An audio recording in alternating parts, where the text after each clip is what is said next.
Introducción.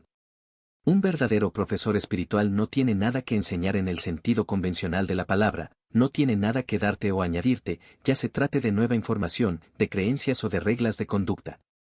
Su única función consiste en ayudar a librarte de aquello que te aleja de la verdad de lo que eres y de lo que sabes en el fondo de tu ser.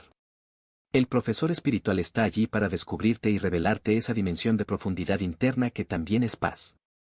Si te diriges a un profesor espiritual, o te acercas a este libro, buscando ideas, teorías, creencias estimulantes o discusiones intelectuales, entonces te sentirás decepcionado. En otras palabras, si estás buscando alimento mental, no lo encontrarás y perderás la esencia de la enseñanza, la esencia de este libro, que no está en las palabras, sino dentro de ti mismo. Es conveniente recordar esto y sentirlo a medida que vayas leyendo. Las palabras no son más que señales. Aquello hacia lo que apuntan no se encuentra en el reino del pensamiento, sino en una dimensión interna que es más profunda e infinitamente más vasta que el pensamiento. Una de las características de esa dimensión es una paz vibrante de vida, de modo que cada vez que sientas surgir esa paz interior mientras lees, el libro estará cumpliendo su cometido y realizando su función docente. Te está recordando quién eres e indicándote el camino de vuelta a casa. Este no es un libro para leerlo de una tirada, de principio a fin, y dejarlo. Vive con él, ábrelo con frecuencia y, lo que es más importante, ciérralo asiduamente, es decir, pasa más tiempo sosteniéndolo en tus manos que leyéndolo. Muchos lectores sentirán el deseo natural de dejar de leer después de cada párrafo, para hacer una pausa, reflexionar, serenarse. Siempre es más útil y más importante dejar de leer que seguir leyendo. Permite que el libro haga su trabajo, que te despierte y te saque de los viejos surcos del pensamiento condicionado y repetitivo. Se puede considerar que este libro, por el modo en que está escrito, revive en nuestro tiempo el estilo con el que fueron concebidas las más remotas enseñanzas espirituales, los sutras de la antigua India. Los sutras son vigorosos indicadores de la verdad en forma de aforismos o sentencias breves, con poca elaboración conceptual. Los Vedas y los Upanishads son las primeras enseñanzas sagradas registradas en sutras, como sucede con las palabras de Buda. Los dichos y parábolas de Jesús, sacados de su contexto narrativo, también pueden ser considerados como sutras, al igual que las profundas enseñanzas contenidas en el Tao Te Ching, el antiguo libro chino de la sabiduría. La ventaja del estilo sutra reside en su brevedad. No involucra a la mente pensante más de lo necesario. Lo que el sutra no dice, aunque lo señala, es más importante que lo que dice.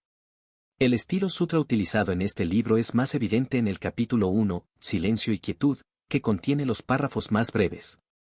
Este primer capítulo contiene la esencia de todo el libro, pudiendo ser todo lo que algunos lectores necesiten.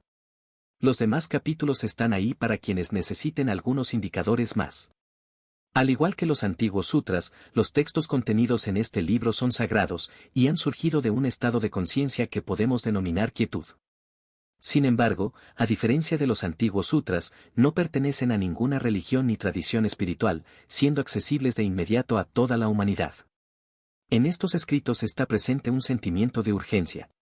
La transformación de la conciencia humana ya no es un lujo, por así decirlo, a disposición de unos cuantos individuos aislados, sino una urgente necesidad para que la humanidad no se destruya a sí misma.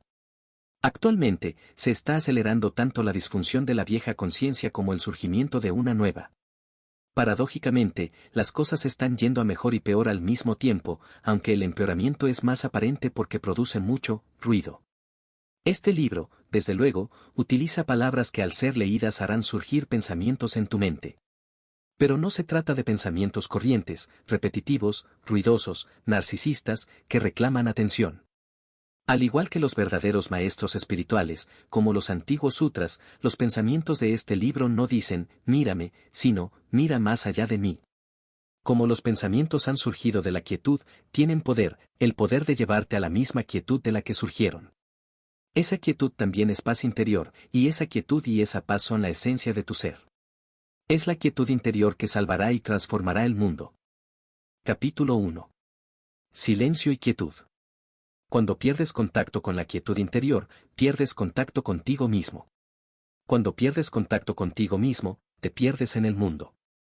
Tu sentido más interno de ti mismo, tu sentido de quién eres, es inseparable de la quietud. Ese es el yo soy que es más profundo que el nombre y la forma. La quietud es tu naturaleza esencial. ¿Qué es la quietud? El espacio interno o conciencia en el que las palabras de esta página son percibidas y se convierten en pensamientos. Sin esa conciencia, no habría percepción, ni pensamientos, ni mundo. Tú eres esa conciencia, disfrazada de persona. El equivalente del ruido externo es el ruido interno del pensamiento. El equivalente del silencio externo es la quietud interna.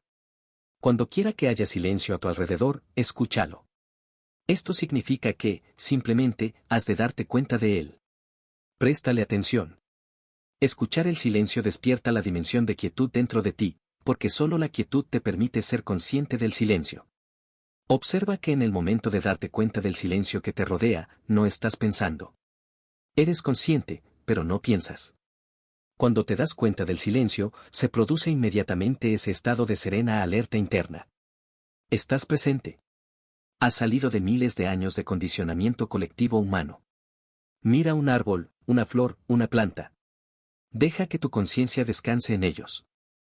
¿Qué quietud manifiestan, qué profundamente enraizados están en el ser?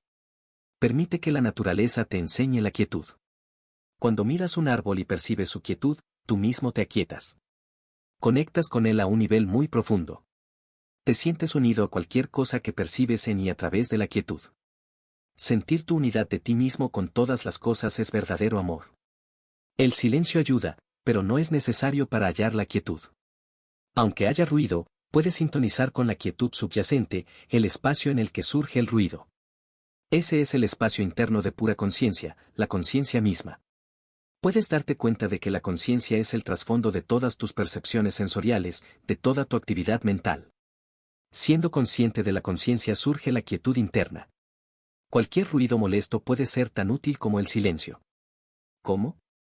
Abandonando tu resistencia interna al ruido y permitiendo que sea como es, esa aceptación también te lleva al reino de paz interna que es quietud. Cuando aceptas profundamente este momento tal como es, tome la forma que tome, estás sereno, estás en paz. Presta atención a la pausa entre dos pensamientos, al breve y silencioso espacio entre las palabras de una conversación, entre las notas de un piano o de una flauta. O al breve descanso entre la inspiración y la expiración. Cuando prestas atención a esas pausas, la conciencia de algo se convierte simplemente en conciencia. Surge de dentro de ti la dimensión informe de pura conciencia y reemplaza la identificación con la forma. La verdadera inteligencia actúa silenciosamente. Es en la quietud donde encontramos la creatividad y la solución a los problemas. ¿Es la quietud tan solo ausencia de ruido y contenido? No, es la inteligencia misma, la conciencia subyacente de la que nace toda forma. ¿Y cómo podría eso estar separado de quién tú eres? De allí salió la forma que crees ser, y lo que la sustenta. Es la esencia de todas las galaxias y de las hojas de hierba, de todas las flores, árboles, pájaros, y de todas las demás formas. La quietud es la única cosa de este mundo que no tiene forma. Pero en realidad no es una cosa, y tampoco es de este mundo. Cuando miras un árbol o un ser humano desde la quietud, ¿quién está mirando? Algo más profundo que la persona. La conciencia está mirando a su creación. En la Biblia se dice que Dios creó el mundo y vio que era bueno. Eso es lo que ves cuando miras sin pensamiento, desde la quietud. ¿Necesitas más conocimiento? ¿Crees que más información, u ordenadores más rápidos, o más análisis científicos e intelectuales van a salvar al mundo? ¿No es sabiduría lo que más necesita la humanidad en estos momentos? ¿Pero qué es la sabiduría? ¿Dónde se encuentra? La sabiduría viene cuando uno es capaz de aquietarse. Solo mira, solo escucha. No hace falta nada más. Aquietarse, mirar y escuchar activa la inteligencia no conceptual que anida dentro de ti. Deja que la quietud dirija tus palabras y tus acciones. Capítulo 2. Más allá de la mente pensante. La condición humana, perdidos en el pensamiento. La mayoría de la gente se pasa la vida aprisionada en los confines de sus propios pensamientos. Nunca van más allá de un sentido de identidad estrecho y personalizado, fabricado por la mente y condicionado por el pasado. En ti, como en cada ser humano, hay una dimensión de conciencia mucho más profunda que el pensamiento. Es la esencia misma de tu ser. Podemos llamarla presencia, alerta, conciencia incondicionada. En las antiguas enseñanzas, es el Cristo interno, o tu naturaleza de Buda. Hallar esa dimensión te libera, y libera al mundo del sufrimiento que te causas a ti mismo y a los demás cuando solo conoces el pequeño yo, fabricado por la mente, que es quien dirige tu vida. El amor, la alegría, la expansión creativa y una paz interna duradera solo pueden entrar en tu vida a través de esa dimensión de conciencia incondicionada. Si puedes reconocer, aunque sea de vez en cuando, que los pensamientos que pasan por tu mente son simples pensamientos, si puedes ser testigo de tus hábitos mentales y emocionales reactivos cuando se producen, entonces esa dimensión ya está emergiendo en ti como la conciencia en la que ocurren los pensamientos y emociones, el espacio interno intemporal donde se despliegan los contenidos de tu vida. La corriente de pensamientos tiene una enorme inercia que puede arrastrarte fácilmente. Cada pensamiento pretende tener una gran importancia. Quiere captar toda tu atención. He aquí un ejercicio espiritual que puedes practicar: no te tomes tus pensamientos demasiado en serio. Que fácilmente se queda atrapada la gente en sus prisiones conceptuales. La mente humana, en su deseo de conocer, entender y controlar, confunde sus opiniones y puntos de vista con la verdad. Dice, así son las cosas. Tienes que ser más amplio que el pensamiento para darte cuenta de que tu manera de interpretar, tu vida, o la vida o conducta de otra persona, cualquier manera que tengas de juzgar una situación, no es más que un punto de vista. Una de las muchas perspectivas posibles. No es más que una cadena de pensamientos. Pero la realidad es una totalidad unificada donde todas las cosas están entrelazadas, donde nada existe ni por sí mismo. El pensamiento fragmenta la realidad, la corta en pedazos y en fragmentos conceptuales. La mente pensante es una herramienta útil y poderosa, pero también muy limitante cuando se adueña completamente de tu vida, cuando no te das cuenta de que solo es un pequeño aspecto de la conciencia que eres. La sabiduría no es un producto del pensamiento. El conocer profundo, que es la sabiduría, surge en el simple acto de prestar toda tu atención a alguien o algo. La atención es la inteligencia primordial, la conciencia misma. Disuelve las barreras creadas por el pensamiento conceptual, lo que nos permite reconocer que nada existe ni por sí mismo. Une el perceptor con lo percibido en un campo de conciencia unificado. La sabiduría cura la separación. Cuando estás inmerso en el pensamiento compulsivo, estás evitando lo que es. No quieres estar donde estás. Aquí, ahora. Los dogmas, religiosos, políticos, científicos, surgen de la creencia errónea de que el pensamiento puede contener y encerrar la realidad o la verdad. Los dogmas son prisiones conceptuales colectivas. Y lo extraño es que la gente ama la celda de su prisión porque le da sensación de seguridad, una falsa sensación de yo sé. Nada ha causado más sufrimiento a la humanidad que sus dogmas.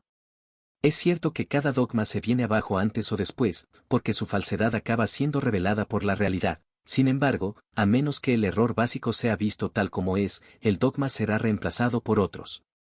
¿Cuál es el error básico? La identificación con el pensamiento. El despertar espiritual es el despertar del sueño del pensamiento. El reino de la conciencia es mucho más vasto de lo que el pensamiento puede entender. Cuando dejas de creerte todo lo que piensas, sales del pensamiento y ves con claridad que el pensador no es quien tú eres. La mente existe en un estado de nunca tener suficiente, por lo que siempre ambiciona más. Cuando te identificas con la mente, te aburres y te inquietas fácilmente. El aburrimiento significa que la mente tiene hambre de nuevos estímulos, de más alimento para el pensamiento, y que su hambre no está siendo satisfecha. Cuando estás aburrido, puedes satisfacer el hambre mental, leyendo una revista, haciendo una llamada telefónica, poniendo la tele, navegando en Internet, yéndote de compras o, y esto es bastante común, transfiriendo al cuerpo la sensación mental de carencia y la necesidad de querer siempre algo más, y satisfaciéndolas brevemente ingiriendo más comida. O puedes sentirte aburrido e inquieto y observar la sensación de estar aburrido e inquieto. A medida que vayas dándote cuenta de estas sensaciones, empezará a surgir algún espacio y quietud en torno a ellas. Al principio solo habrá un poco, pero, conforme crezca la sensación de espacio interno, el aburrimiento empezará a disminuir en intensidad y significado. De modo que incluso el aburrimiento te puede enseñar quién eres y quién no eres. Descubres que ser una persona aburrida no es tu identidad esencial. El aburrimiento, simplemente, es un movimiento interno de la energía condicionada. Tampoco eres una persona enfadada, triste o temerosa. El aburrimiento, el enfado, la tristeza o el miedo no son tuyos, no son personales. Son estados de la mente humana. Vienen y van. Nada de lo que viene y va eres tú. Estoy aburrido, ¿quién sabe esto? Estoy enfadado, triste, atemorizado, ¿quién lo sabe? Tú eres el conocimiento, no el estado conocido. Los prejuicios de todo tipo implican que te estás identificado con la mente pensante. Significan que ya no ves al otro ser humano, sino únicamente tu propio concepto de ese ser humano. Reducir la riqueza de vida de otro ser humano a un concepto es en sí mismo una forma de violencia. El pensamiento que no está enraizado en la autoconciencia se sirve a sí mismo y es disfuncional. El ingenio exento de sabiduría es extremadamente peligroso y destructivo. Constituye el estado habitual de la mayor parte de la humanidad. La expansión del pensamiento por vías científicas y tecnológicas, aunque no es intrínsecamente bueno ni malo, también se ha vuelto destructivo. Porque muy a menudo el proceso mental del que surge no hunde sus raíces en la conciencia. El paso siguiente en la evolución humana es trascender el pensamiento. Actualmente es nuestra tarea más urgente. Esto no implica dejar de pensar, sino dejar de identificarse completamente con el pensamiento, dejar de estar poseídos por el pensamiento. Siente la energía de tu cuerpo interno. El ruido mental se serena y cesa inmediatamente. Siéntela en tus manos, en tus pies, en tu abdomen, en tu pecho. Siente la vida que eres, la vida que anima el cuerpo. Entonces el cuerpo se convierte en una puerta, por así decirlo, hacia una sensación de vida más profunda que subyace a las fluctuantes emociones y al pensamiento. Hay una riqueza de vida en ti que puedes sentir con todo tu ser, no solo con la cabeza. En esa presencia en la que no necesitas pensar, cada célula está viva. Sin embargo, en ese estado, el pensamiento puede activarse si se le necesita para alguna finalidad práctica. La mente puede seguir operando, y opera perfectamente cuando la inteligencia mayor que eres la usa y se expresa a través de ella. Quizá te haya pasado inadvertido que esos breves periodos en los que eres consciente sin pensamiento, ya ocurren natural y espontáneamente en tu vida. Puedes estar realizando alguna actividad manual, o paseando por la habitación, o esperando en el mostrador de la aerolínea. Y estar tan completamente presente que el ruido mental de fondo se disipa y es reemplazado por la presencia consciente.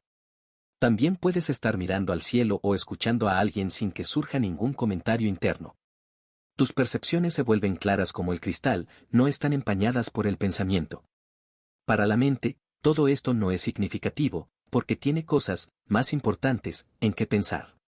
Además, no es memorable, y por eso te ha pasado inadvertido. Lo cierto es que es lo más significativo que puede ocurrirte. Es el principio de un cambio desde el pensamiento hacia la presencia consciente. Siéntete cómodo en el estado de no saber. Este estado te lleva más allá de la mente, porque la mente siempre está intentando concluir e interpretar. Tiene miedo de no saber. Por eso, cuando puedes sentirte cómodo en el no saber, ya has ido más allá de la mente. De ese estado surge un conocimiento más profundo que es no conceptual. Creación artística, deporte, danza, enseñanza, terapia, la maestría en cualquier disciplina implica que la mente pensante o bien ya no participa o se ha quedado en un discreto segundo plano. Un poder y una inteligencia mayores que tú, aunque en esencia son uno contigo, toman el mando. Ya no hay proceso de toma de decisiones, la acción justa surge espontáneamente y tú no la estás haciendo. La maestría de la vida es lo opuesto del control. Te alineas con la conciencia mayor. Ella actúa, habla y hace los trabajos. Un momento de peligro puede producir el cese temporal de la corriente de pensamientos, permitiéndote degustar lo que significa estar presente, alerta, consciente. La verdad es mucho más omniabarcante de lo que la mente podrá comprender jamás. Ningún pensamiento puede encerrar y contener la verdad. En el mejor de los casos, puede indicarla. Por ejemplo, puede decir, todas las cosas son intrínsecamente una. Eso es una indicación, no una explicación. Comprender estas palabras significa sentir profundamente dentro de ti la verdad hacia la que apuntan. Capítulo 3. El yo, separado. La mente busca alimento incesantemente, y no solo para el pensamiento, está buscando alimento para su identidad, para su sentido del yo. Así es como el ego, el yo separado, viene a la existencia y se recrea continuamente a sí mismo. Cuando piensas o hablas sobre ti, cuando dices yo, sueles referirte a yo y mi historia. Este es el yo, de lo que te gusta y de lo que te disgusta, de tus miedos y deseos, el yo, que nunca está satisfecho por mucho tiempo. Es un sentido de quien eres creado por la mente, condicionado por el pasado y que trata de encontrar su realización en el futuro. Puedes ver que este, yo, es pasajero, que es una formación temporal, como una onda que recorre la superficie del agua. ¿Quién ve que esto es así? ¿Quién es consciente de que tus formas física y psicológica son pasajeras? Yo soy. Este es el yo profundo, que no tiene nada que ver con el pasado y el futuro. ¿Qué quedará de todos los temores y deseos asociados con tu problemática situación existencial, que consumen cada día la mayor parte de tu atención? Un guión de varios centímetros de largo entre la fecha de tu nacimiento y la fecha de tu muerte inscritas en tu lápida. Para el ego este es un pensamiento deprimente. Para ti es liberador. Cuando cada pensamiento absorbe tu atención lentamente, significa que te identificas con la voz que suena en tu cabeza. Entonces los pensamientos quedan investidos de un sentido de yo. Esto es el ego, el yo, creado por la mente. Este yo fabricado por la mente se siente incompleto y precario. Por eso el temor y el deseo son sus emociones predominantes y sus fuerzas motivadoras. Cuando reconoces que hay una voz en tu cabeza que pretende ser tú y que nunca deja de hablar, estás saliendo de la identificación inconsciente con la corriente de pensamientos. Cuando notas esa voz, te das cuenta de que tú no eres la voz, el pensador, sino quien es consciente de ella. La libertad estriba en conocerte a ti mismo como la conciencia que está detrás de la voz. El ego siempre está buscando. Busca añadirse algo más de esto o de lo otro para completarse. Esto explica su preocupación compulsiva por el futuro. Cuando te des cuenta de que estás viviendo, para el momento siguiente, ya has salido del patrón mental del ego, con lo que surge la posibilidad de elegir prestar toda tu atención a este momento. Prestando toda tu atención a este momento, una inteligencia mucho mayor que la inteligencia de la mente egótica entra en tu vida. Cuando vives a través del ego, siempre reduces el momento presente a un medio para un fin. Vives para el futuro, y cuando consigues tus objetivos, no te satisfacen, o al menos no por mucho tiempo. Cuando prestas más atención a lo que haces que al resultado futuro que quieres conseguir con ello, rompes el viejo condicionamiento del ego. Entonces tu hacer no solo es mucho más eficaz, sino infinitamente más alegre y satisfactorio.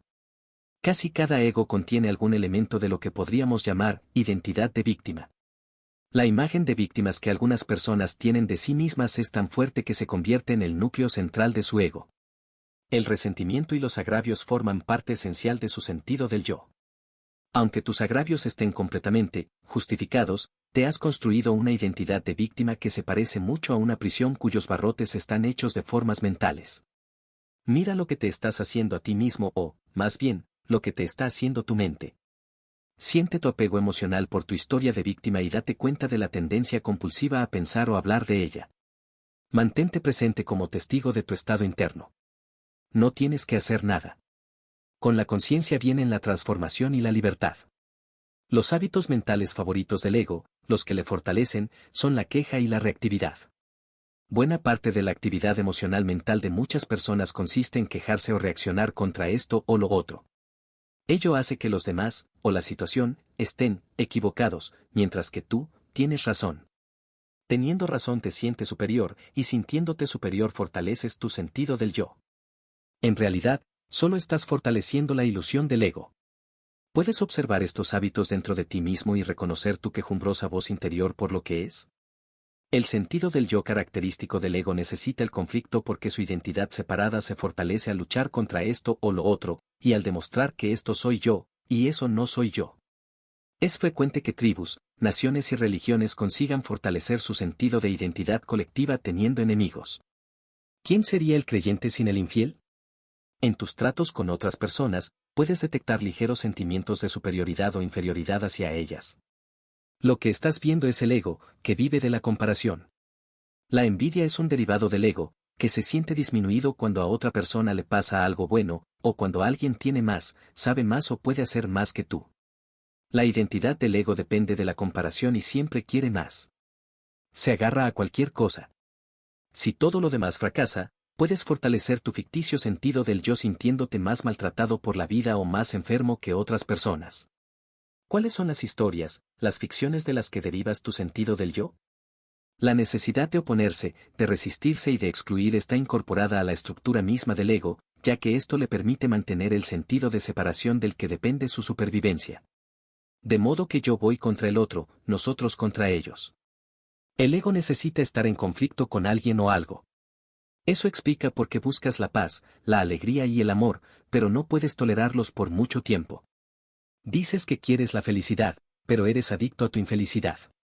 En último término, la infelicidad no surge de las circunstancias de tu vida, sino del condicionamiento de tu mente. ¿Albergas sentimientos de culpa respecto a algo que hiciste o dejaste de hacer en el pasado? Lo cierto es que actuaste de acuerdo a tu nivel de conciencia, o más bien de inconsciencia, de aquel tiempo. Si hubieras estado más alerta, si hubieras sido más consciente, habrías actuado de otra manera. La culpa es otro intento del ego de crear una identidad, un sentido del yo. Al ego no le importa que el sentido del yo sea positivo o negativo. Lo que hiciste o dejaste de hacer fue una manifestación de inconsciencia, de la inconsciencia humana. El ego, no obstante, lo personaliza y dice, yo hice aquello, y así te creas una imagen mental de ti mismo como persona, mala. A lo largo de la historia, los seres humanos han cometido incontables actos de agresión, crueldad y violencia hacia sus semejantes, y continúan realizándolos. ¿Son todos ellos condenables? ¿Son todos culpables? ¿O dichos actos son expresiones de la inconsciencia, de una etapa evolutiva que ahora estamos dejando atrás? Las palabras de Jesús, perdónales porque no saben lo que hacen, también son aplicables a ti. Si con el fin de liberarte te marcas metas egóticas que te potencian o te hacen sentirte importante, aunque las consigas, no te sentirás satisfecho. Márcate metas, pero sabiendo que alcanzarlas no tienen la menor importancia. Cuando algo surge de la presencia, significa que este instante no es un medio para un fin, la acción es satisfactoria por sí misma en cada momento. Ya no reduces el ahora a un medio para un fin, que es lo que hace la conciencia del ego. Cuando el yo desaparece, desaparecen los problemas, dijo el maestro budista cuando le pidieron que explicara el significado profundo del budismo. Capítulo 4. El ahora. Cuando se mira superficialmente, parece que el momento presente es uno entre muchos, muchos momentos. Cada día de tu vida parece estar compuesto por miles de momentos en los que ocurren distintas cosas. Pero, si miras más a fondo, ¿no hay siempre un único momento? ¿No es la vida siempre, este momento? Este momento, el ahora, es la única cosa de la que nunca puedes escapar, el único factor constante en tu vida. Pase lo que pase, por más que cambie tu vida, hay una cosa segura, siempre es ahora. Y ya que no es posible escapar del ahora, ¿por qué no darle la bienvenida y hacerse amigo suyo? Cuando te haces amigo del momento presente te sientes como en casa donde quiera que estés. Si no te sientes cómodo en el ahora, te sentirás incómodo donde quiera que vayas. El momento presente es como es, siempre. ¿Puedes dejarlo ser? La división de la vida en pasado, presente y futuro es obra de la mente y, en definitiva, es ilusoria. Pasado y futuro son formas pensamiento, abstracciones mentales. El pasado solo puede ser recordado ahora. Lo que recuerdas es un suceso que tuvo lugar en el ahora, y lo recuerdas ahora. El futuro, cuando llega, es una hora. De modo que lo único que es real, lo único que llega a tener existencia, es el ahora. Mantener la atención en el ahora no implica negar las necesidades de tu vida. Se trata de reconocer qué es lo fundamental. Eso te permite gestionar lo secundario con gran facilidad. No se trata de decir, ya no me ocupo de las cosas porque solo existe el ahora. No. Empieza por encontrar lo que es más importante y haz del ahora tu amigo, no tu enemigo. Reconócelo, hónralo. Cuando el ahora es el fundamento y el núcleo principal de tu vida, ésta se despliega con facilidad. Recoger la vajilla, diseñar una estrategia empresarial, planear un viaje. ¿Qué es más importante, el acto en sí o el resultado que quieres conseguir con ese acto? ¿Este momento o algún momento futuro?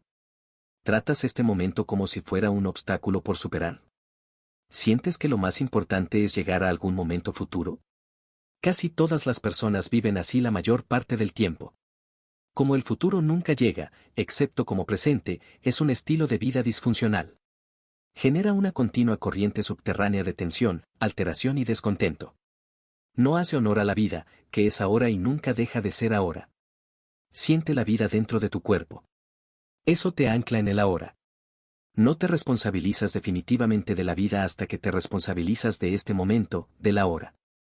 Esto se debe a que en el ahora es en el único lugar donde se halla la vida.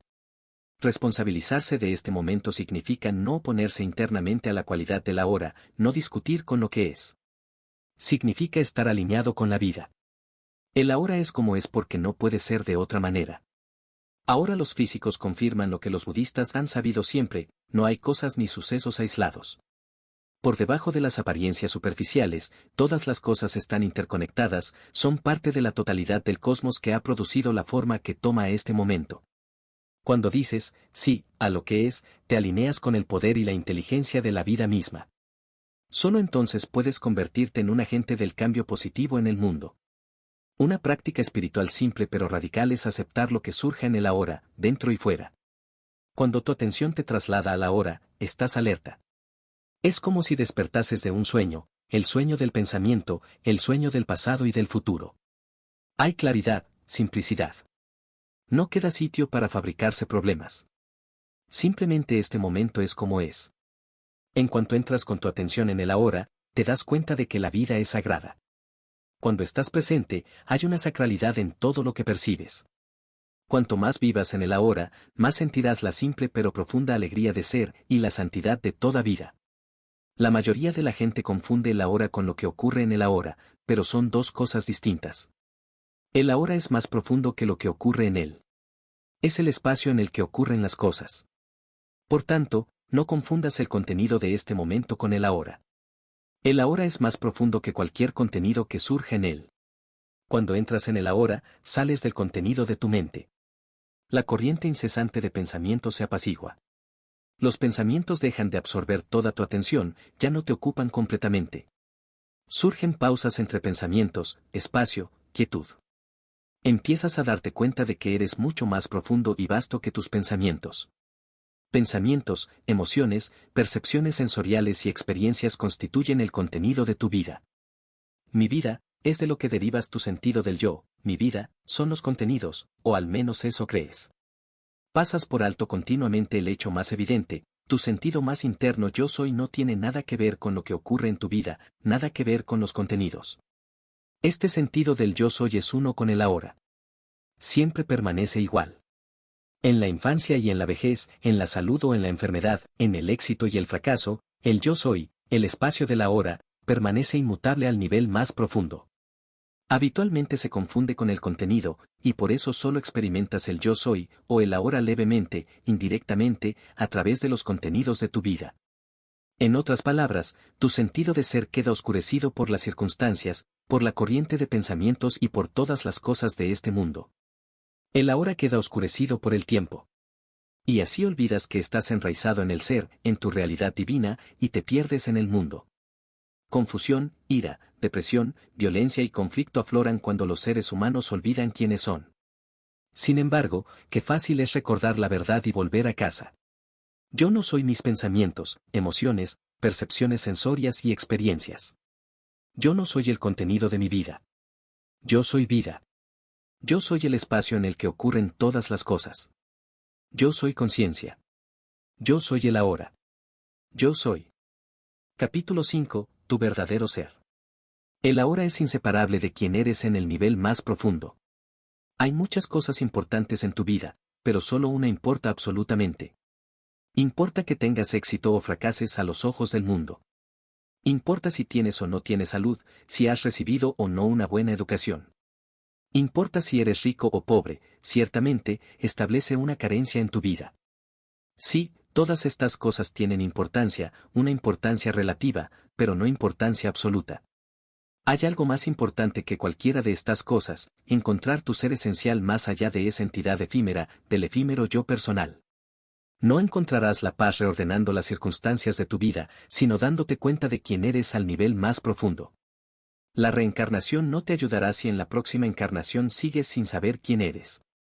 Todas las desgracias del planeta surgen del sentido personalizado del yo, o del nosotros, que recubre la esencia de tu ser. Cuando no eres consciente de la esencia interna, siempre acabas sintiéndote desgraciado. Es así de simple. Cuando no sabes quién eres, te fabricas mentalmente un yo que sustituye tu hermoso ser divino, y te apegas a ese yo temeroso y necesitado.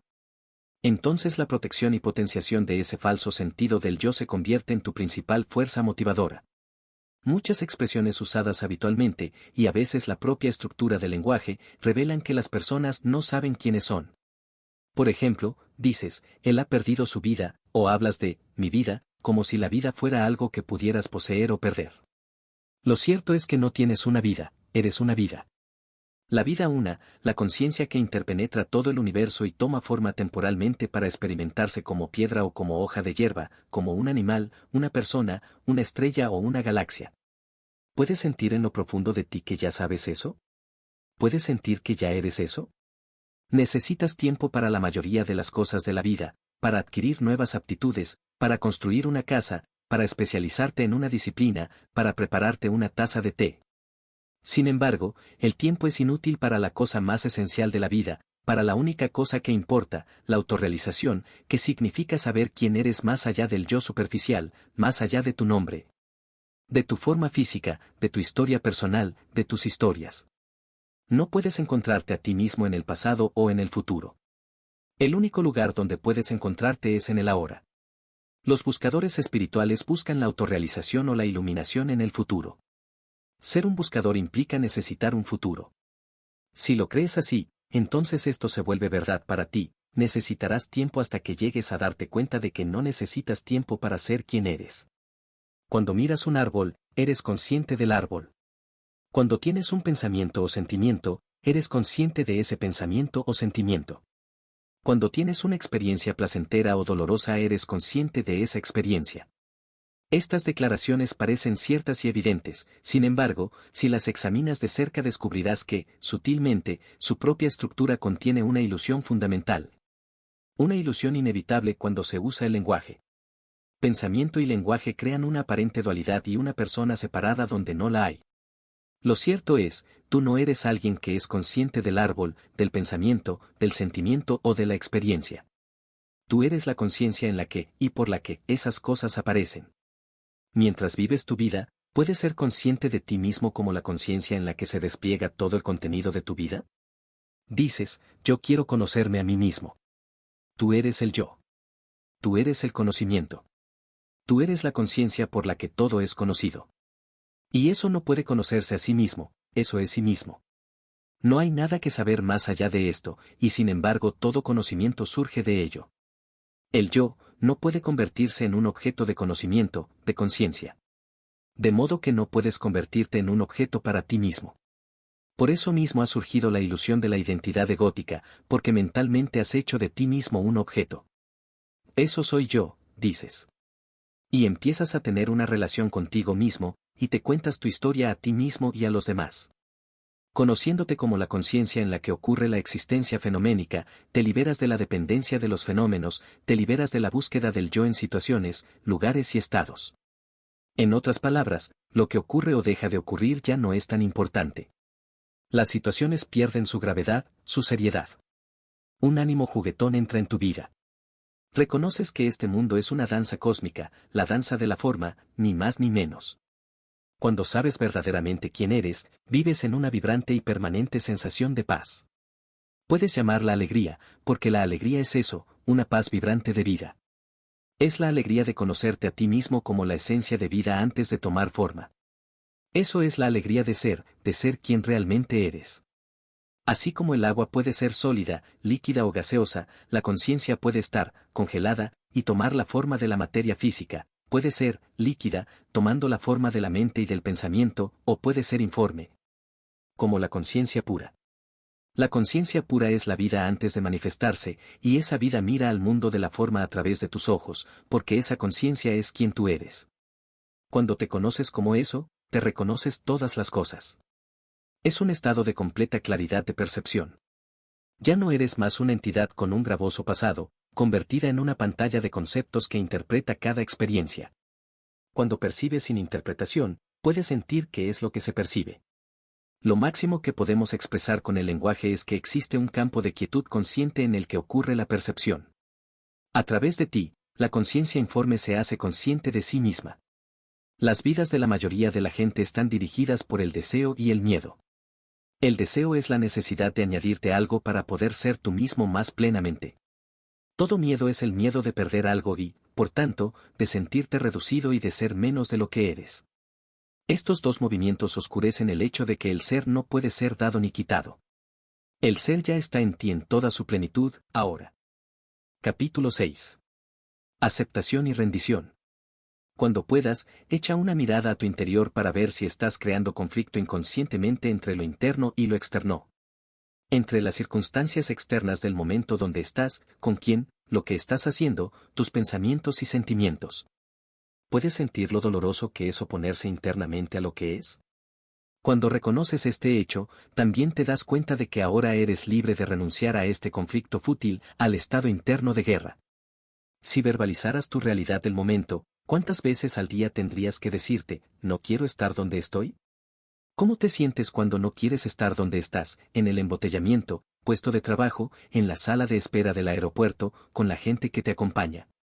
Sin duda es cierto que lo mejor que se puede hacer en ciertos lugares es salir de ellos, y a veces eso es lo más apropiado.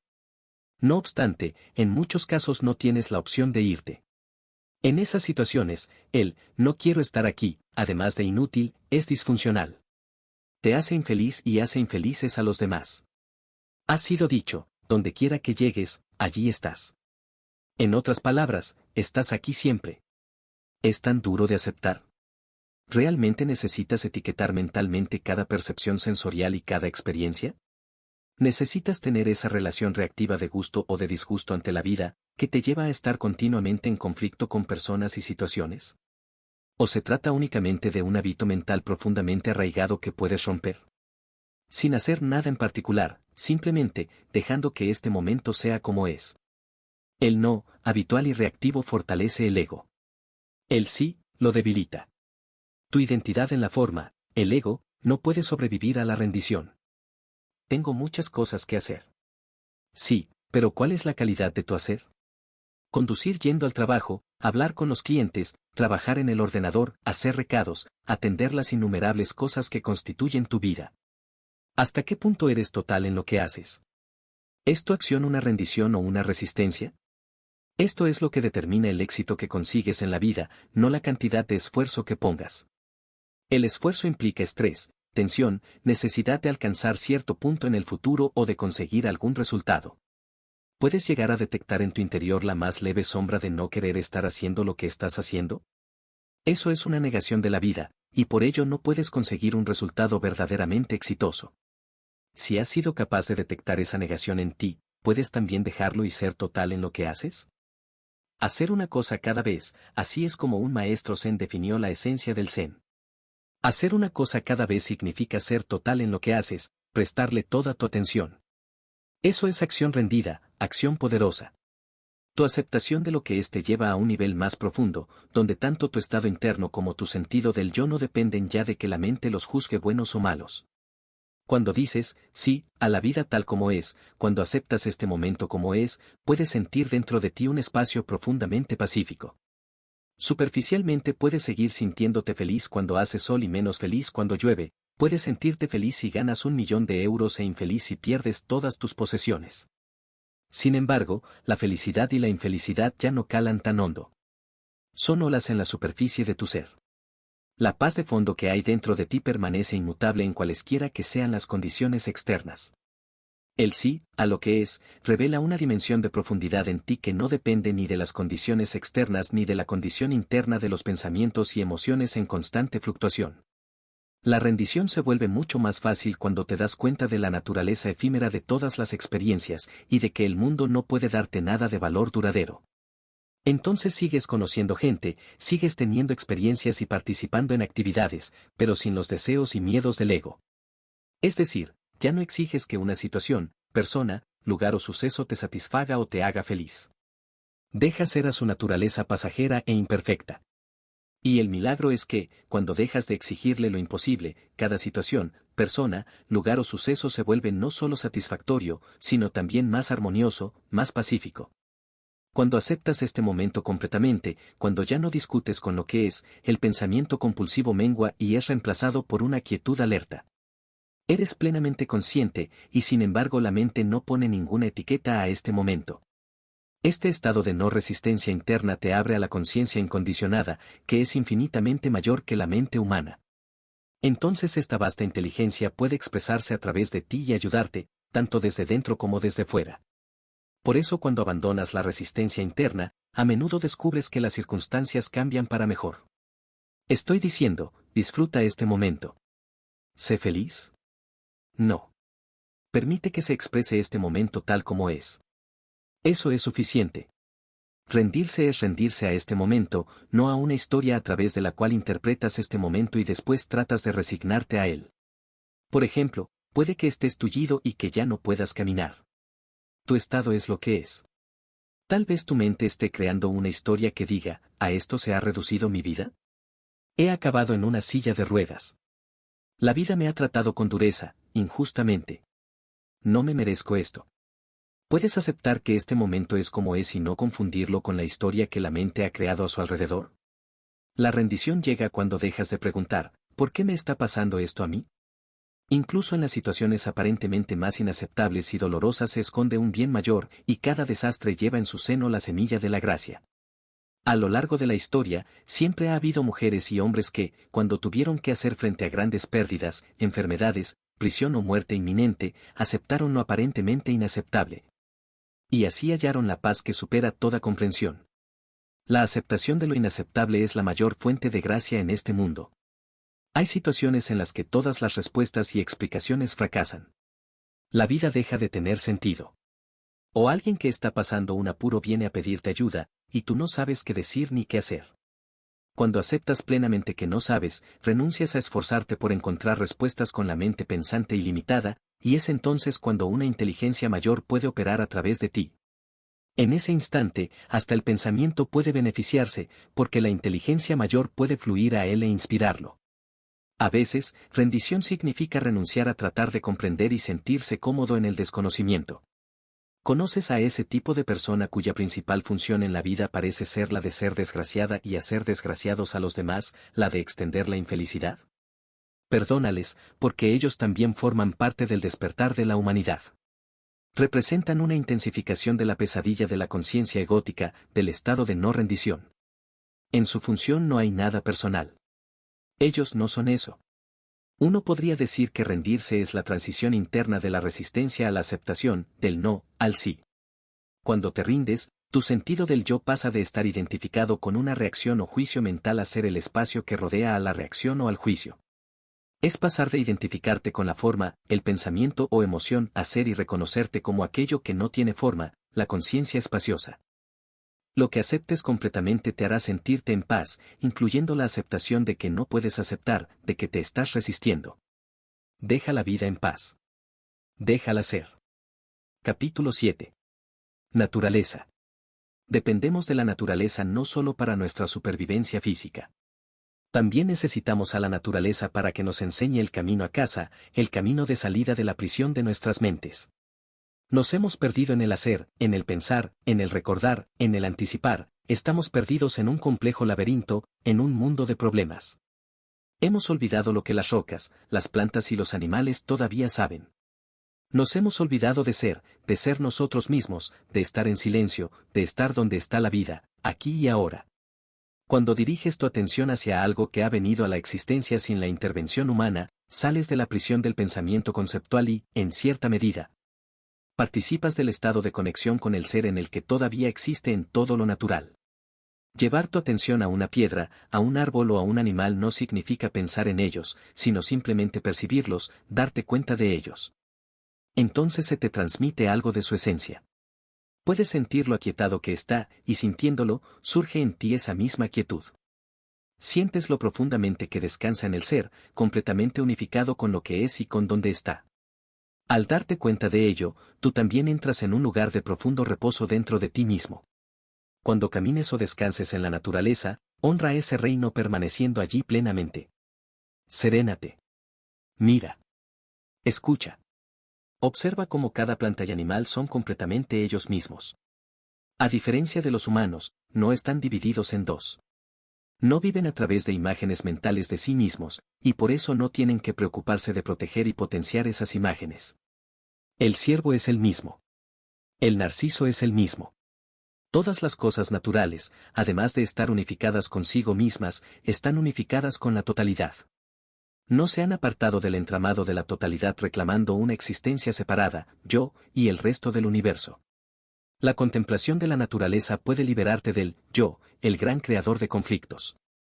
Percibe los múltiples sonidos sutiles de la naturaleza, el susurro de las hojas al viento, la caída de las gotas de lluvia, el zumbido de un insecto, la primera canción del pájaro al amanecer. Entrégate completamente al acto de escuchar. Más allá de los sonidos, hay algo mayor, una sacralidad que no puede ser comprendida a través del pensamiento. Tú no creaste tu cuerpo, y tampoco eres capaz de controlar las funciones corporales. En tu cuerpo opera una inteligencia mayor que la mente humana. Es la misma inteligencia que lo sustenta todo en la naturaleza. Para acercarte al máximo a esa inteligencia, sé consciente de tu propio campo energético interno, siente la vida, la presencia que anima el organismo. La alegría y las ganas de jugar de un perro, su amor incondicional y su disposición a celebrar la vida en cualquier momento suelen contrastar agudamente con el estado interno del dueño del perro, deprimido, ansioso, cargado de problemas, perdido en el pensamiento, ausente del único momento y lugar que existen, el aquí y el ahora. Uno se pregunta, viviendo con esa persona, ¿cómo consigue el perro mantenerse tan sano, tan alegre? Cuando percibes la naturaleza solo a través de la mente, del pensamiento, no puedes sentir su plenitud de vida, su ser. Solo ves la forma y no eres consciente de la vida que la anima, del misterio sagrado. El pensamiento reduce la naturaleza a un bien de consumo, a un medio de conseguir beneficios, conocimiento o algún otro propósito práctico. El antiguo bosque se convierte en madera, el pájaro, en un proyecto de investigación, la montaña, en el emplazamiento de una mina o en algo por conquistar. Cuando percibas la naturaleza, permite que haya espacio sin pensamiento, sin mente. Cuando te acerques a la naturaleza de este modo, ella te responderá y participará en la evolución de la conciencia humana y planetaria. Nota lo presente que está la flor, lo rendida que está a la vida. La planta que tienes en casa, ¿la has mirado detenidamente alguna vez? ¿Has permitido que ese ser familiar pero misterioso que llamamos planta te enseñe sus secretos? ¿Te has dado cuenta de lo pacífica que es, de que está rodeada de un campo de quietud? En el momento en que te das cuenta de la quietud y de la paz que emana, esa planta se convierte en tu maestra. Observa un animal, una flor, un árbol, y mira cómo descansan en el ser. Cada uno de ellos es el mismo. Tiene una enorme dignidad, inocencia, santidad. Sin embargo, para poder ver esto, tienes que ir más allá del hábito mental de nombrar y etiquetar. En el momento en que miras más allá de las etiquetas mentales, sientes la dimensión inefable de la naturaleza, que no puede ser comprendida el pensamiento ni percibida por los sentidos. Es una armonía, una sacralidad que, además de compenetrar la totalidad de la naturaleza, está dentro de ti. El aire que respiras es natural, como el propio proceso de respirar. Dirige la atención a tu respiración y date cuenta de que no eres tú quien respira. La respiración es natural. Si tuvieras que acordarte de respirar, pronto morirías, y si intentaras dejar de respirar, la naturaleza prevalecería. Reconecta con la naturaleza del modo más íntimo e interno percibiendo tu propia respiración y aprendiendo a mantener tu atención en ella. Esta es una práctica muy curativa y energetizante. Produce un cambio de conciencia que te permite pasar del mundo conceptual del pensamiento al ramo de la conciencia incondicionada. Necesitas que la naturaleza te enseñe y te ayude a reconectar con tu ser. Pero tú no eres el único necesitado, ella también te necesita a ti. No estás separado de la naturaleza. Todos somos parte de la vida una que se manifiesta en incontables formas en todo el universo, formas que están, todas ellas, completamente interconectadas. Cuando reconoces la santidad, la belleza, la increíble quietud y dignidad en las que una flor o un árbol existen, tú añades algo a esa flor o a ese árbol. A través de tu reconocimiento, de tu conciencia, la naturaleza llega a conocerse a sí misma. Alcanza a conocer su propia belleza y sacralidad a través de ti. Un gran espacio silencioso contiene en su abrazo la totalidad del mundo natural. Y también te contiene a ti. Solo mediante la quietud interior tienes acceso al reino de quietud en el que habitan las rocas, las plantas y los animales. Solo cuando tu mente ruidosa se queda en silencio puedes conectar profundamente con la naturaleza y sanar la separación creada por el exceso de pensamiento. Pensar es una etapa en la evolución de la vida. La naturaleza existe en una quietud inocente que es anterior a la aparición del pensamiento. El árbol, la flor, el pájaro o la roca no son conscientes de su propia belleza y santidad. Cuando los seres humanos se aquietan, van más allá del pensamiento. La quietud que está más allá del pensamiento contiene una dimensión añadida de conocimiento, de conciencia. La naturaleza puede llevarte a la quietud. Ese es su regalo para ti. Cuando percibes la naturaleza y te unes a ella en el campo de quietud, éste se llena de tu conciencia. Ese es tu regalo a la naturaleza. A través de ti, la naturaleza toma conciencia de sí misma. Es como si la naturaleza te hubiera estado esperando durante millones de años. Capítulo 8. Relaciones. Que rápidamente nos formamos una opinión de otras personas, que rápidamente llegamos a una conclusión sobre ellas. A la mente egótica le resulta satisfactorio etiquetar a otro ser humano, darle una identidad conceptual, pronunciar juicios severos.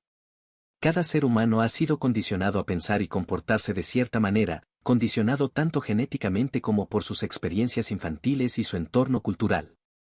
No es que ese ser humano sea así, pero así es como se presenta. Cuando emites un juicio respecto a alguien, confundes los patrones mentales condicionados con lo que esa persona es. Esa acción, en sí misma, denota un patrón profundamente inconsciente y condicionado. Das a esa persona una identidad conceptual, y esa falsa identidad se convierte en una prisión no solo para ella, sino también para ti. Evitar el juicio no implica ignorar lo que el otro hace, implica reconocer que su conducta es una forma de condicionamiento, implica verla y aceptarla tal como es, sin construir una identidad para esa persona a partir del condicionamiento.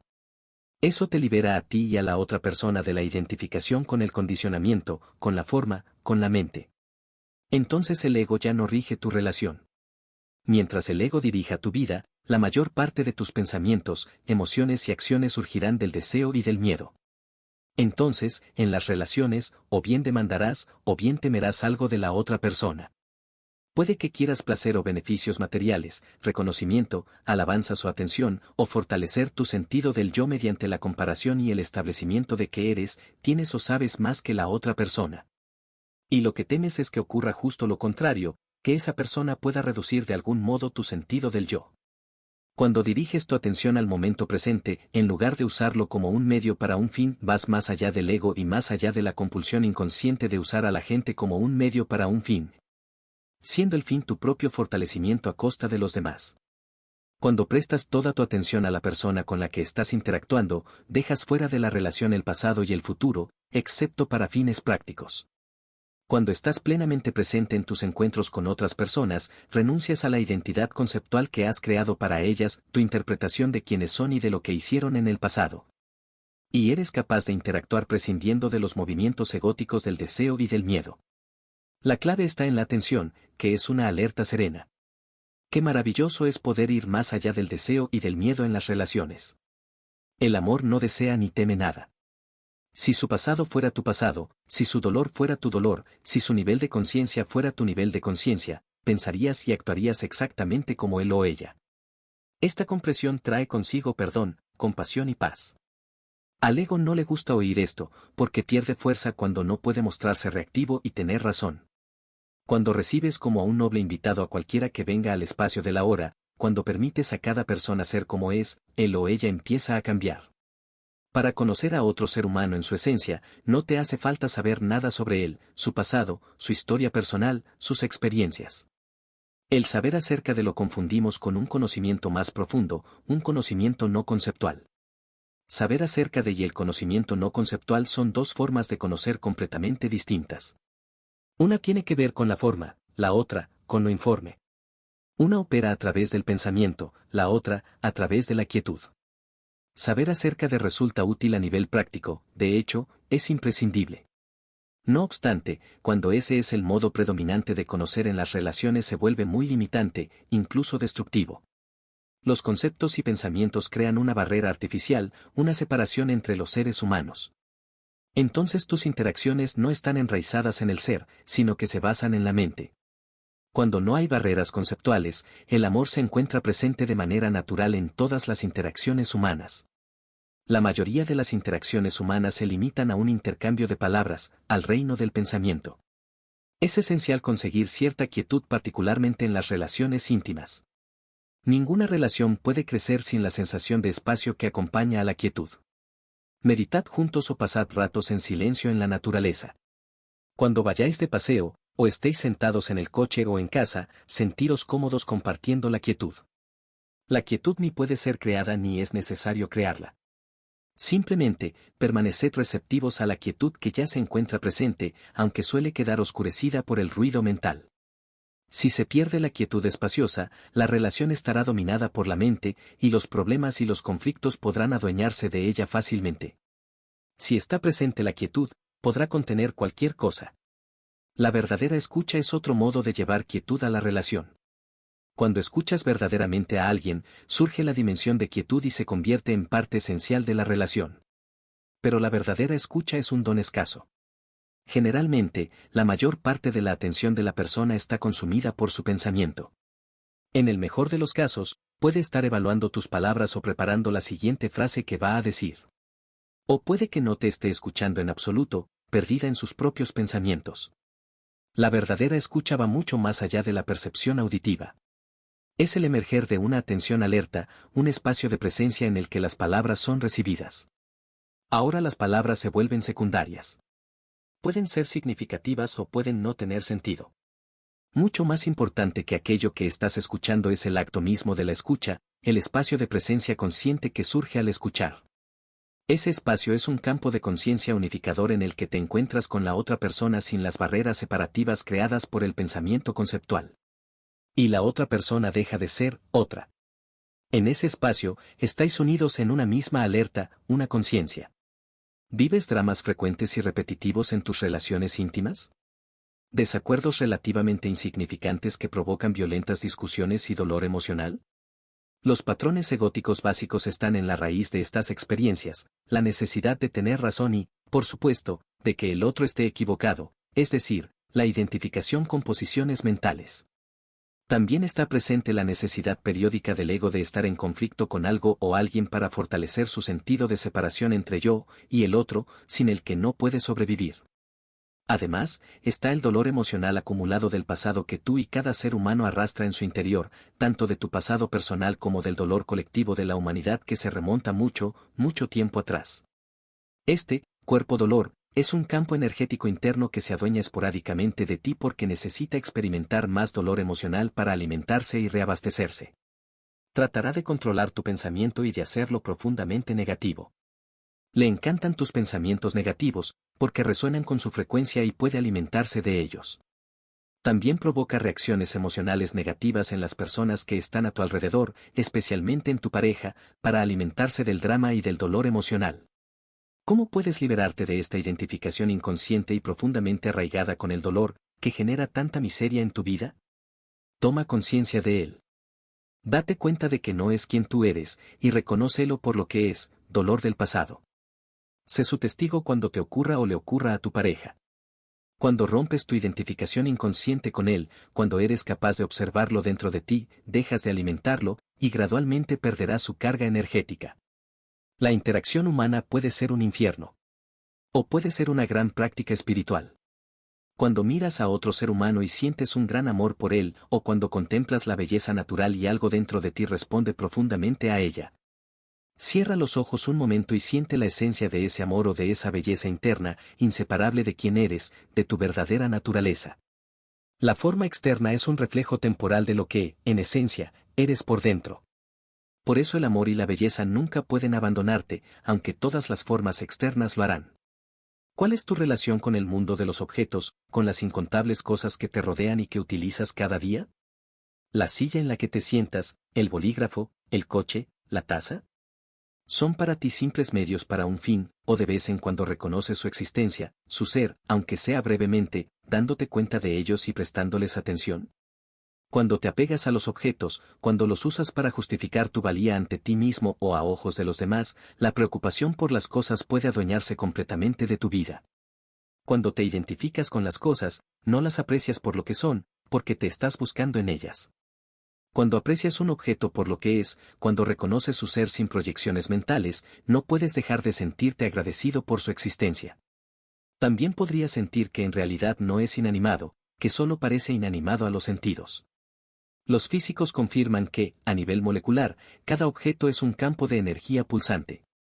La apreciación desinteresada del reino de las cosas hará que el mundo que te rodea cobre vida de un modo que ni siquiera puedes comenzar a comprender con la mente. Cuando te encuentras con alguien, aunque sea muy brevemente, ¿reconoces su ser prestándole toda tu atención? ¿O le reduces a un medio para un fin, un mero papel o función? ¿Cuál es la calidad de tu relación con la cajera del supermercado, con el empleado del aparcamiento, con el mecánico, con el cliente? Un momento de atención es suficiente. Mientras le miras o le escuchas hay una alerta silenciosa tal vez de unos pocos segundos, tal vez más larga. Eso es suficiente para que emerja algo más real que los papeles con los que nos identificamos y que estamos acostumbrados a desempeñar. Todos los papeles son parte de la conciencia condicionada característica de la mente humana. Lo que emerge a través del acto de atención es lo incondicionado, quien eres en tu esencia, por debajo de tu nombre y de tu forma. Dejas de seguir un guión, te vuelves real. Cuando esa dimensión emerge dentro de ti, también la evocas en la otra persona. En último término no hay otro, siempre te estás encontrando contigo mismo. Capítulo 9. Muerte y eternidad. Cuando caminas por un bosque que no ha sido domesticado por la mano del hombre, no solo ves abundante vida a tu alrededor, también encuentras a cada paso árboles caídos y troncos desmoronados. Hojas podridas y materia en descomposición. Donde quiera que mires, encontrarás muerte además de vida. Al escrutarlo más de cerca, descubrirás que el tronco que se está descomponiendo y las hojas podridas no solo hacen nacer nueva vida, sino que ellos mismos están llenos de vida. Los microorganismos están actuando en ellos. Las moléculas están reordenándose. De modo que no hay muerte por ninguna parte. Solo existe una metamorfosis de las formas de vida. ¿Qué puedes aprender de esto? La muerte no es lo contrario de la vida. La vida no tiene opuesto. Lo opuesto de la muerte es el nacimiento. La vida es eterna. A lo largo de los siglos, los sabios y los poetas han reconocido la cualidad onírica de la existencia humana, aparentemente tan sólida y real, y sin embargo tan efímera, que puede disolverse en cualquier momento. En la hora de tu muerte, la historia de tu vida puede parecerte como un sueño que está llegando a su fin. Sin embargo, hasta en un sueño tiene que haber una esencia que sea real. Debe haber una conciencia en la que ocurra el sueño, porque de otro modo no soñarías. Esa conciencia, ¿la crea el cuerpo, o es la conciencia la que crea el sueño de un cuerpo, el sueño de ser alguien? ¿Por qué la mayoría de los que han revivido después de la muerte clínica han perdido el miedo a la muerte? Reflexiona sobre ello. Por supuesto que sabes que vas a morir, pero eso no es más que un concepto mental hasta que te topes por primera vez con la muerte, en persona, por medio de una enfermedad grave. De un accidente que te ocurre o le sucede a alguien cercano a ti o por el deceso de un ser querido, la muerte entra en tu vida haciendo que te des cuenta de tu propia mortalidad. La mayoría de las personas se alejan atemorizadas de la muerte, pero si no te acobardas y afrontas el hecho de que tu cuerpo es pasajero y podría desvanecerse en cualquier momento, se produce cierta desidentificación, por pequeña que sea, de tu forma física y psicológica, del yo. Cuando ves y aceptas la naturaleza impermanente de todas las formas de vida, te sobreviene una extraña sensación de paz. Afrontando la muerte, tu conciencia se libera, en cierta medida, de la identificación con la forma. Por eso, en algunas tradiciones budistas los monjes visitan regularmente los cementerios para sentarse y meditar entre los difuntos. En las culturas occidentales, la negación de primera muerte sigue estando muy extendida. Incluso la gente mayor trata de no hablar ni pensar en ella, y existe la costumbre de ocultar los cuerpos de los muertos. Una cultura que niega la muerte será inevitablemente superficial, pues solo se preocupa por la forma externa de las cosas. Cuando se niega la muerte, la vida pierde su profundidad. La posibilidad de saber quiénes somos más allá del nombre y la forma, la dimensión trascendente, desaparece de nuestras vidas porque la muerte es la puerta a esa dimensión. La gente suele sentirse incómoda con los finales, porque cada final es una pequeña muerte. Por eso, en muchas lenguas, la palabra adiós significa volveremos a vernos. Cuando una experiencia, una reunión de amigos, unas vacaciones, que tus hijos crezcan y se vayan de casa llega a su fin, mueres un poco. La forma que esa experiencia tenía en tu conciencia se disuelve. Esto suele producir un sentimiento de vacío que muchas personas prefieren no sentir, no afrontar. Si puedes aprender a aceptar, e incluso a dar la bienvenida a los finales de tu vida, tal vez descubras que el sentimiento de vacío, que inicialmente te pareció incómodo, se convierte en una sensación de espacio interno que es profundamente apacible. Aprendiendo a morir diariamente de este modo, te abres a la vida. La mayoría de las personas sienten que su identidad, su sentido del yo, es algo increíblemente precioso que no quieren perder. Por eso tienen tanto miedo a la muerte. Parece inimaginable y pavoroso que el yo pudiera dejar de existir. Pero confundes ese precioso yo, con tu nombre y tu forma, y con la historia asociada a él. Ese yo, no es más que una formación temporal en el campo de conciencia. Mientras solo conozcas la identidad vinculada a la forma, no serás consciente de que esa preciosidad es tu propia esencia, tu sentido yo soy más interno que es la conciencia misma. Es lo eterno en ti, y eso es lo único que no puedes perder. Cada vez que se produce una gran pérdida en tu vida, como la pérdida de posesiones, de tu hogar, de una relación íntima, o la pérdida de tu reputación, de tu trabajo o de tus capacidades físicas, algo muere dentro de ti. Sientes que mengua tu sentido de identidad. También podrías sentir cierta desorientación. Sin esto, ¿quién soy yo? Cuando una forma con la que te habías identificado inconscientemente y que considerabas parte de ti te deja o se desvanece, eso puede ser muy doloroso. Podría decirse que deja un agujero en la trama de tu existencia. Cuando te ocurra algo así, no niegues ni ignores el dolor o la tristeza que sientes. Acepta que están ahí. Date cuenta de la tendencia de la mente a construir una historia en torno a esa pérdida en la que se te asigna el papel de víctima. El miedo, la ira, el resentimiento o la autocompasión son las emociones que acompañan a ese papel. A continuación, registra de lo que está detrás de esas emociones y detrás de la historia fabricada por la mente, ese agujero, ese espacio vacío. ¿Puedes afrontar y aceptar esa extraña sensación de vacío? Si lo haces, tal vez descubras que ya no te da miedo. Quizá te sorprenda descubrir la paz que emana de él. Cada vez que se produce una muerte, cada vez que una forma de vida se desvanece, Dios, el informe e inmanifestado, brilla a través de la abertura dejada por la forma disuelta. Por eso lo más sagrado de la vida es la muerte. Por eso la paz de Dios puede llegar hasta ti en la contemplación y en la aceptación de la muerte. Qué efímera es cada experiencia humana, qué breves nuestras vidas. ¿Hay algo que no esté sujeto al nacimiento y a la muerte, algo que sea eterno? Considera este hecho, si solo existiera un color, digamos el azul, y el mundo con todo lo que contiene fuera azul, entonces no habría color azul. Es necesario que haya algo que no sea azul para poder reconocer el color azul, de otro modo no, destacaría, no existiría. Asimismo, no hace falta que haya algo no pasajero ni impermanente para poder reconocer la evanescencia de todas las cosas. En otras palabras, si todo, incluyéndote a ti mismo, fuera impermanente, ¿llegarías a darte cuenta de ello? El hecho de que seas consciente y puedas testificar la naturaleza pasajera de todas las formas, incluyendo la tuya, ¿no implica que hay algo en ti que no está sometido a la muerte? A los 20 años eres consciente de tener un cuerpo fuerte y vigoroso, 60 años después eres consciente de tener un cuerpo envejecido y débil. Es posible que tu forma de pensar también haya cambiado desde que tenías 20 años, pero la conciencia que sabe que tu cuerpo es joven o viejo, o que tú y tu forma de pensar no es la misma, no ha cambiado.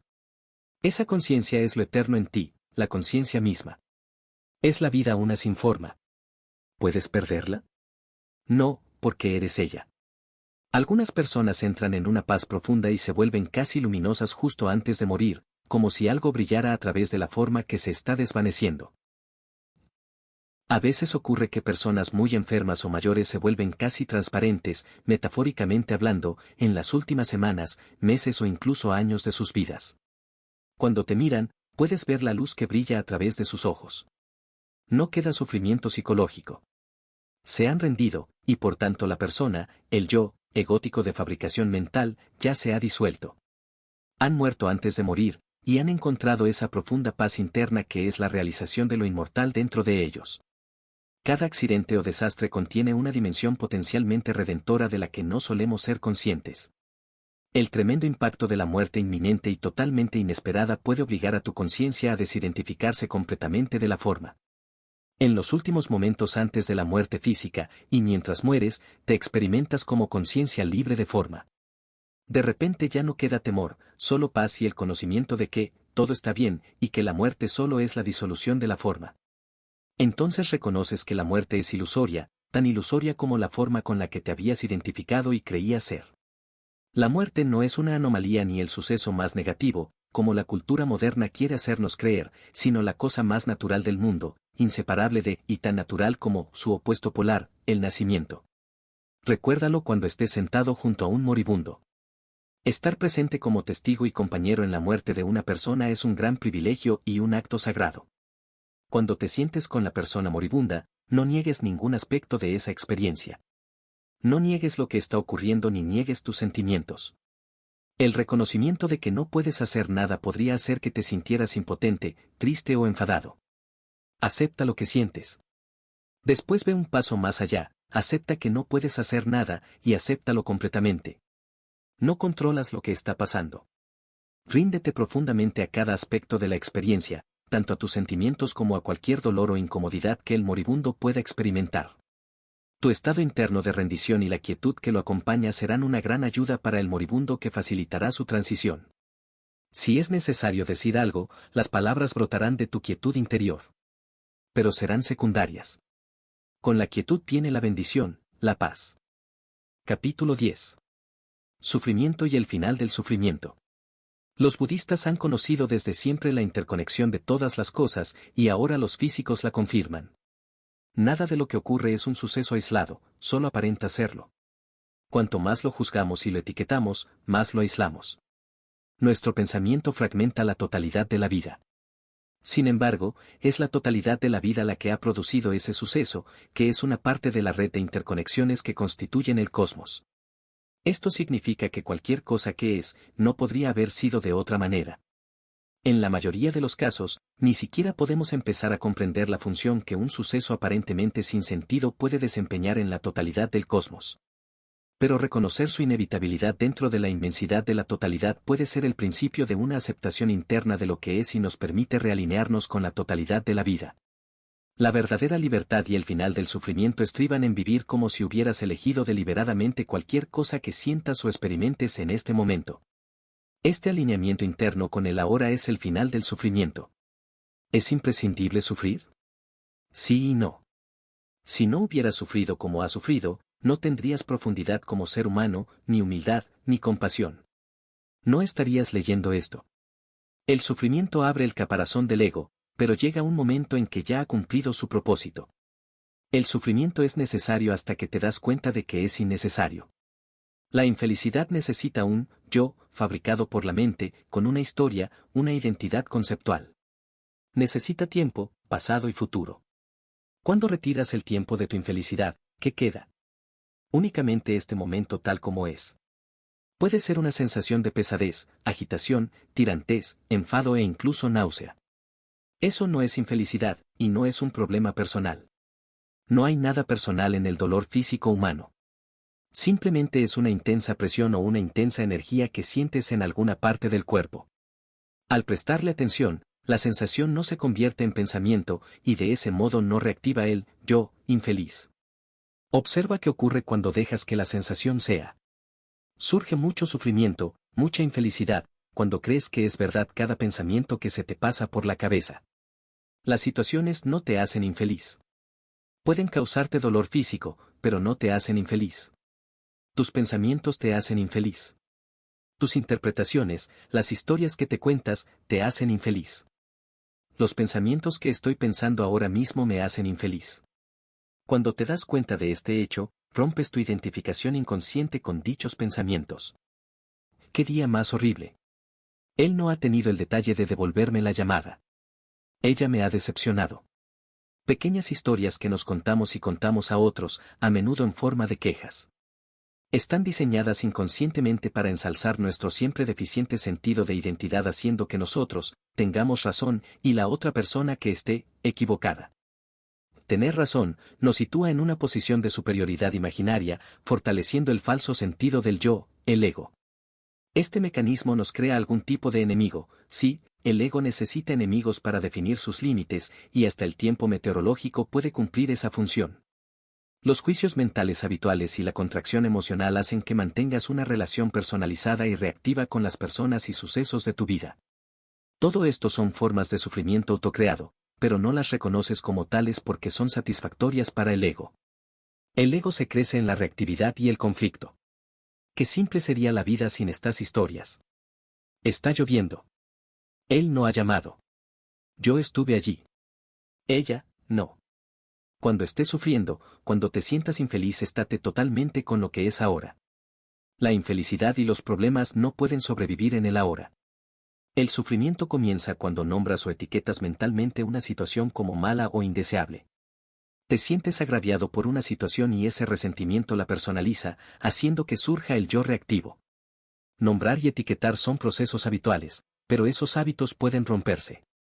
Empieza a practicar en pequeños hechos el hábito de no nombrar. Si pierdes el avión, si dejas caer y rompes una taza, o si te resbalas y caes en un charco, puedes contenerte y no llamar mala o dolorosa a esa experiencia. ¿Puedes aceptar inmediatamente que ese momento es como es? Considerar que algo es malo produce una contracción emocional en ti. Cuando dejas que la situación sea, sin nombrarla, de repente dispones de una enorme energía.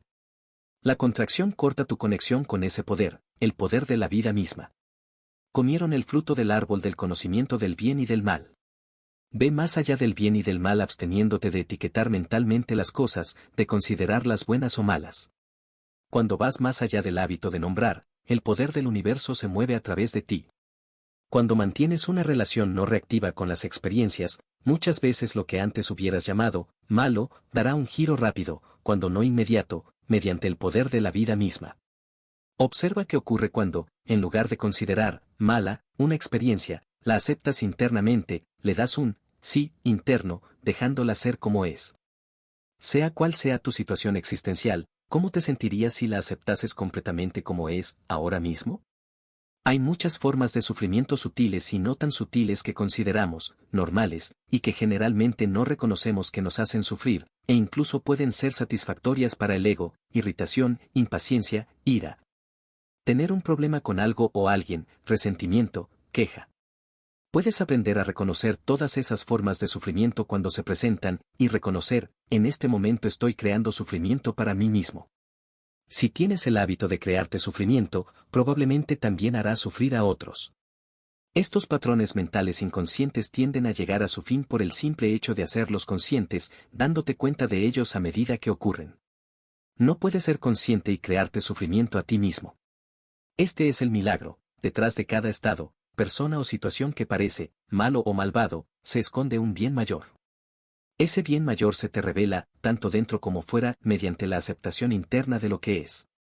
No te resistas al mal, es una de las más altas verdades de la humanidad. Un diálogo: acepta lo que es. Realmente no puedo aceptarlo.